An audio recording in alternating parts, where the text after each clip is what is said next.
Right. We now come to the 10-minute rule motion. Richard Holden. Indeed, Mr. Speaker. And I beg to move that leave be given to bring in a bill to prohibit the marriage of first cousins and for connected purposes.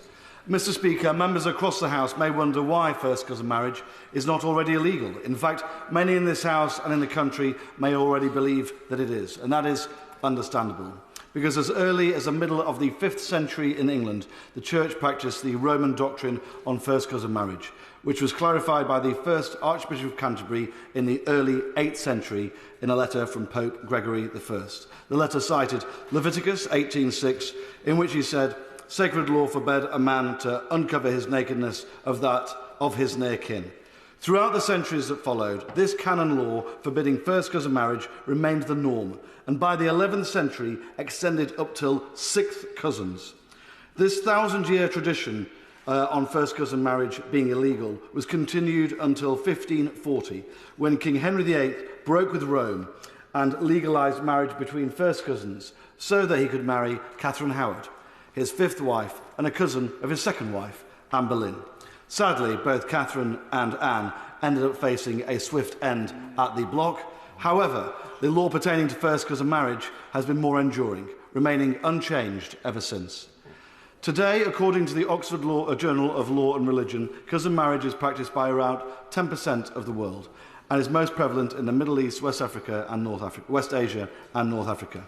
However, the practice varies enormously within countries, by regional culture too, reaching, and in its highest areas, it does reach over 8% in parts of rural Pakistan.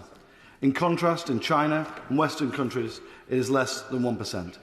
Patrick Nash, the visiting fellow at the Faculty of Theology and Religion at Oxford University, describes how a region's history of harsh conditions, such as resource-scarce rurality, proximity to conflict zones and industrial poverty, play a major role in developing the cultures that practice first cousin marriage. He argues that cousin marriage was actually at one time biologically beneficial for the survival of mankind, when times were especially hard and inhospitable. However, this does not carry forward into modern living conditions in our post-industrial age, where genetic and degenerative diseases are one of the most severe threats to public health. Which brings us to the issue today. Certain diaspora communities have extremely high rates of first cousin marriage, with Irish travellers being 20 to 40%, and higher rates still among British Pakistani community. The worrying trend is that this rate has increased significantly from those of their grandparents' age group, i.e. today it's even higher than it was amongst that grandparents' age group. And although there have been some reports of this rate falling within the last decade as young people push back against the system, it remains an extraordinarily strong link. I've already started to touch on why first cousin marriage is problematic, but I'll expand further as there are three real issues at stake. They are health, freedom and our national values. The dangers of consanguineous relations have been appreciated throughout history. The consequences of extreme intergenerational cousin marriage within the Habsburg monarchy of Spain eventually led to the demise of the house itself and the War of Spanish Succession, and that is very well documented. By the 19th century, the British Medical Journal published many papers on ill health transmitted to children through first cousin marriage. Indeed, Charles Darwin himself publicly expressed concerns based on his own experience of marrying his own first cousin, with 3 of their 10 children sadly dying in childhood. Today, the health risks are explicable in granular scientific detail. According to Alison Shaw, Professor of Social Anthropology at Oxford University, the child of first cousins carries approximately double the risk of inheriting a serious disorder than child of unrelated people. Health consequences, including recessive disorders such as Tay-Sachs, cerebral palsy, cystic fibrosis, amongst others, which require lifelong treatment and can lead to premature death, increased susceptibility to cancer and infectious pathogens such as hepatitis, birth defects including facial clefts and cardiovascular conditions, increased risk of many illnesses including schizophrenia and Alzheimer's, and higher infant mortality. Moreover, whether parents come from multi-generations of cousin parents of their own, this risk is compounded and intensified with every subsequent generation. The science, Mr. Speaker, is clear. First cousin marriages should be banned on the basis of health risk alone. The second issue at stake is around freedom, particularly around freedom of women. In my work in the last Parliament to ban so-called virginity testing and hymenoplasty, I saw firsthand, with speaking to people, how reproductive mechanisms are used to coerce and control women and girls, where actions and freedoms are heavily controlled. Women and girls living under a clan mentality often know the scientific risks of first cousin marriage, but make considered social and cultural calculations. Strict honour codes where expressions of individuality can be subject to social isolation, violence and even death in some cases dominate thinking. Notions of dishonour can also significantly hinder a family's standing amongst clan institutions, risking the family's standing in the social hierarchy and materially affecting issues like shared access to clan wealth. It is vital that we ensure that freedom, hard fought for by women over centuries, are protected. Finally, I'd like to speak alongside women's rights is a broader societal impact. Joseph Henrich, Professor of Human Evolutionary Biology at Harvard University, has found that cousin marriage does not just affect individual rights, but also reshapes society. His research shows that cousin marriage declined in medieval Europe as individualism grew. The weakening of blind family ties led to the growth of individualism, but this nurtured in itself trust of outsiders and in turn helped develop a deeper civic responsibility beyond clan to that of country, allowing for people to break free from the chains of clan, class and caste in their societies. Anthropologist Sir Jack Goody attributes the Church's ban on cousin marriage as a driving force behind the breakdown of barriers in early English society between the Angles, the Saxons, the Jutes and the Vikings, as they were enabled to marry outside of their clan. Sectarian affiliations were gradually dissolved and paved the way for the modern nation-state. Britain is not unique in having immigration in recent decades from some regions where first cousin marriage is prevalent. And have seen, therefore, a revival in this practice, a practice that we moved away from centuries ago. Norway has already banned the practice, and Sweden and Denmark are looking at doing much the same.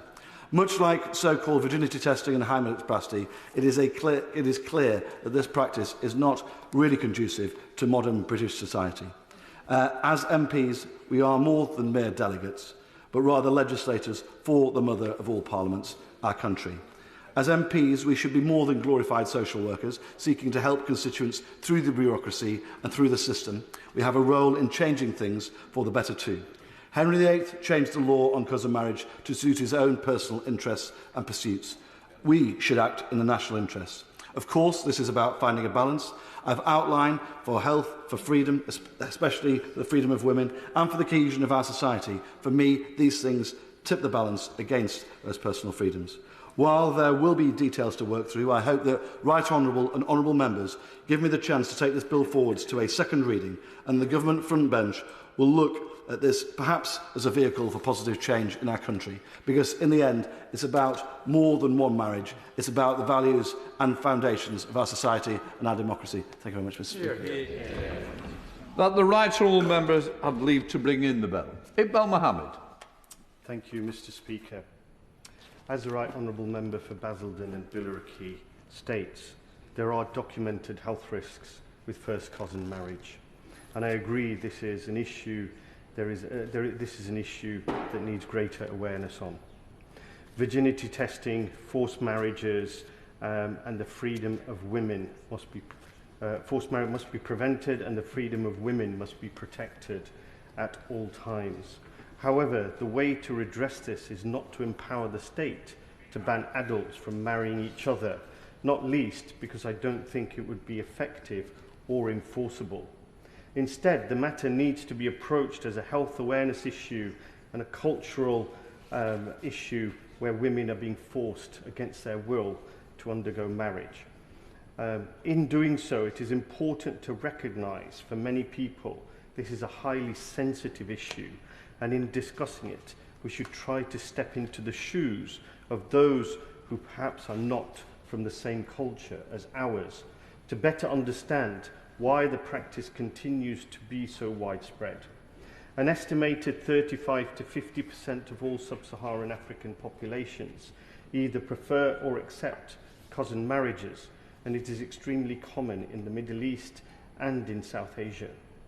The reason the practice is so common is that ordinary people see family intermarriage overall as something that is very positive, something that helps build family bonds and helps put families on a more secure financial foothold. However, as is well documented, it is not without health risks for the children of those relationships, some of whom will be born out of wedlock. Instead of stigmatizing those who are in cousin marriages or those inclined to be, a much more positive approach would be to facilitate advanced genetic test screening for prospective married couples, as is the case in all Arab countries in the Persian Gulf, and more generally to run health education programs targeting those communities where the practice is most common.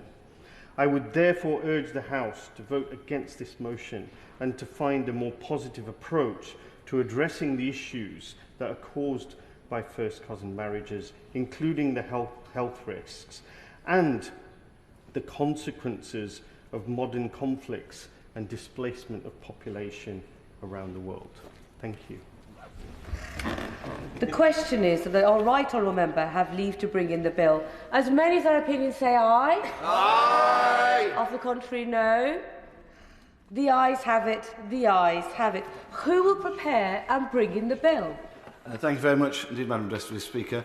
The Right Honourable Robert Jenrick, Dan Carden, Right Honourable Claire Coutinho, David Smith, Neil O'Brien, Lee Anderson, Mr Andrew Snowden, John Lamont, Nick Timothy, Katie Lamb and Right Honourable Laura Trott, and myself, Madam Deputy Speaker. Mr Richard Holden.